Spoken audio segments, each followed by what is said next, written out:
বিদেশ যাওয়ার 2 মাস আগে আমার আব্বা মারা গেছে। কোনো সময় কমে নাই, একটু খেলতাছি বারবারে ফোনটা যাচ্ছে।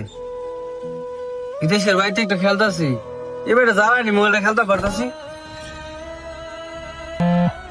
ভাল লাগাইতে গেছি, তারপরে বারবারে ফোনটা হয়ে যাচ্ছে। সাতটি মতো খেলতে পারতাছি না। এ রাসিল্লা, ফোনটা ধরস না কেন বেড়া? কুম্বাল ধরো, তোর আব্বা ফোন দিয়েছে, একটা ইমার্জেন্সি কাজ দিতে পারে। আর বেটা তুই জানাস এবারেও তুই ফোন দিয়েছে, বেটা সময় নাই গমায় নাই, জেলমান শিলবে ফোন দে। ও আচ্ছা, ওখানে বাপে ডিস্টার্ব করে নাকি?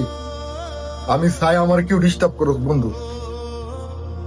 আমি বিদেশ যাওয়ার 2 মাস আগে আমার আব্বা মারা গেছে। আমিও ঠিক তোর মতো আছে না, আড্ডা দিলে আমার আব্বা যখন ফোন দিত, আমি তখন আমার আব্বার ফোন ধরতাম না। আজকে 2টা মাস হয়ে গেছে আমার আব্বার আমি দেখি না। আমি এখন বুঝতেছি বাপ কি জিনিস। আমি এখন বুঝতেছি বাপের ছায়া যদি মাথাত না থাকে কিরকম লাগে। যে সময় বাপটা থাকতো না দুনিয়াতে, তখন আফসোস করবি রে।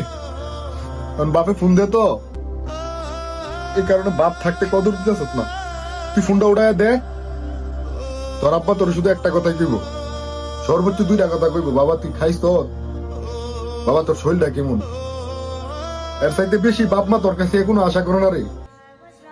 তুই টাকা দেস না দেস, বাপ মার কোনো আফসোস নাই। যেদিন বাপটা বাচ্চা থাকতো না রে, সেই দিন বুঝবি বাপ কি জিনিস।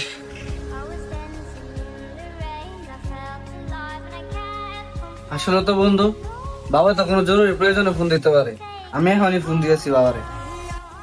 হ্যালো আব্বা। হ্যালো বাবা, তোমার শরীরটা ভালো আছে বাবা?